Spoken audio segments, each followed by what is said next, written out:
Given question के basis पर हम लोग ली चैटेलियर प्रिंसिपल का कॉन्सेप्ट समझेंगे। Which of the following favours the backward reaction?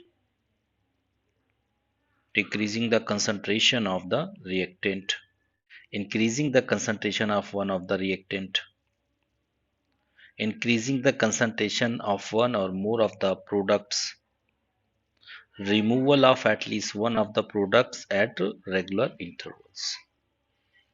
इस क्वेश्चन को हम लोग समझते हैं on the basis of Le Chatelier principle, और ली चैटेलियर प्रिंसिपल का कुछ आइडिया लेते हैं। ली चैटेलियर प्रिंसिपल क्या कहता है? ली चैटेलियर प्रिंसिपल ये कहता है, अगर हम लोग इक्विलिब्रियम कंडीशन पर कोई भी चेंज करेंगे तो रिएक्शन क्या करेगी? उसका अपोज करेगी या उस चेंज को मिनिमाइज करने की कोशिश करेगी। रिएक्शन उस डायरेक्शन में प्रोसीड करेगी जहां पर ये चेंज मिनिमाइज हो जाए, ये इफेक्ट नलिफाइड हो जाए। तो कोई भी system, if a system in equilibrium is subjected to a change in any of the factors that determines the equilibrium condition of a system, the equilibrium will shift in the direction so as to reduce or counteract the effect of the change। मतलब जो change हम equilibrium condition पर कर रहे हैं वो उसे nullified करना चाहेगी, खत्म करना चाहेगी, या अपने आप को उस डायरेक्शन में मूव करेगी जहां पर वो इफेक्ट मिनिमाइज हो जाए। If any change is done at equilibrium, reaction will oppose this change, goes into direction where it can be minimized। इसे समझेंगे हम लोग। अगर कोई सब्सटेंस है हमारा ए गैसियस, वो चेंज हो रहा है बी में, ये रिएक्शन हमारी कैसी है? रिवर्सिबल रिएक्शन है। ए चेंज हो रहा है बी में, तो इसके लिए केसी हम लोग जो डिफाइन करेंगे, केसी हमारा क्या होगा? केसी होगा molar concentration of P upon molar concentration of A at equilibrium. अब अगर हम कुछ भी रिएक्टेंट की कंसंट्रेशन या प्रोडक्ट की कंसंट्रेशन में चेंज करेंगे तो क्या होगा? अगर रिएक्टेंट ए की कंसंट्रेशन को हम लोग इंक्रीज करेंगे, तो रिएक्शन अगर ए की कंसंट्रेशन को हम लोग इंक्रीज करेंगे तो रिएक्शन किधर जाना चाहेगी? प्रोडक्ट साइड में, मतलब फॉरवर्ड डायरेक्शन में मूव करना चाहेगी। और ये फॉरवर्ड डायरेक्शन में कब तक जाना चाहेगी? जब तक हमें नया इक्विलिब्रियम ना अचीव हो जाए, टिल न्यू इक्विलिब्रियम। तो जब ए को बढ़ाएंगे मींस रिएक्टेंट को बढ़ाएंगे तो product will be increase also. Okay, और रिएक्शन किधर फॉर्म जाएगी? और रिएक्शन किधर मूव करेगी? Forward direction. अगर हम प्रोडक्ट बी को इंक्रीज करें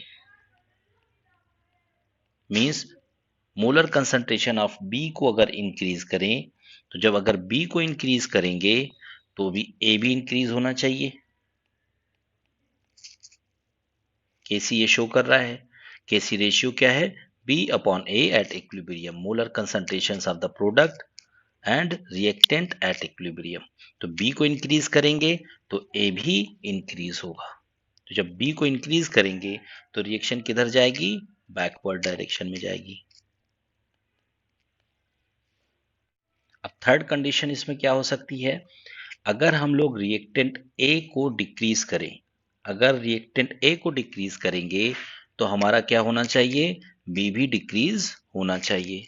जब बी डिक्रीज करेंगे तो बी डिक्रीज करने का मतलब क्या है? रिएक्शन बैकवर्ड डायरेक्शन में मूव होगी।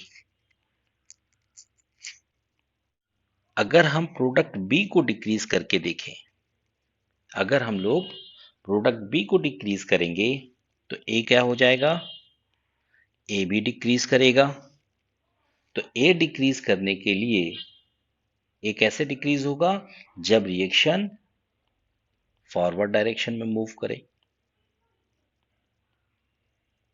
ली चैटेलियर प्रिंसिपल की बेसिस पर अभी हमने जैसे कॉन्सेप्ट को समझा, तो हम चेकआउट करते हैं इस क्वेश्चन के लिए। Which of the following favours the backward reaction? Backward reaction को कौन फेवर करेगा? Decreasing the concentration of one of the reactant, means reactant से प्रोडक्ट बन रहा है, तो क्या चेक करेंगे? Decreasing the concentration of the reactant. अगर हम लोग रिएक्टेंट को कम करेंगे तो प्रोडक्ट भी क्या होगा? कम होगा। रिएक्टेंट को कम करेंगे तो प्रोडक्ट को कम होना पड़ेगा, और प्रोडक्ट को कम होने के लिए हमें क्या होगा? रिएक्शन बैकवर्ड में जाएगी। Increasing the concentration of the reactant. अगर हम लोग रिएक्टेंट को बढ़ाएंगे तो प्रोडक्ट विल इंक्रीज, और प्रोडक्ट को इंक्रीज करेंगे तो हमारी रिएक्शन कैसी जाएगी? फॉरवर्ड डायरेक्शन में। Increasing the concentration of one और मोर ऑफ द प्रोडक्ट। अगर प्रोडक्ट की कंसंट्रेशन हम लोग बढ़ाएंगे तो रिएक्टेंट की कंसंट्रेशन क्या होगी? इंक्रीज करेगी। प्रोडक्ट की कंसंट्रेशन इंक्रीज करेंगे तो रिएक्टेंट की कंसंट्रेशन क्या होगी?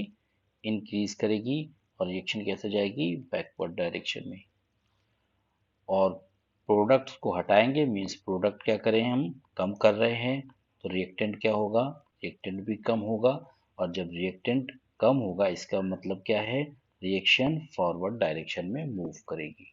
तो बैकवर्ड डायरेक्शन में हमारे पास कौन कौन से ऑप्शन आ रहे हैं? फर्स्ट और थर्ड वन। Thank you.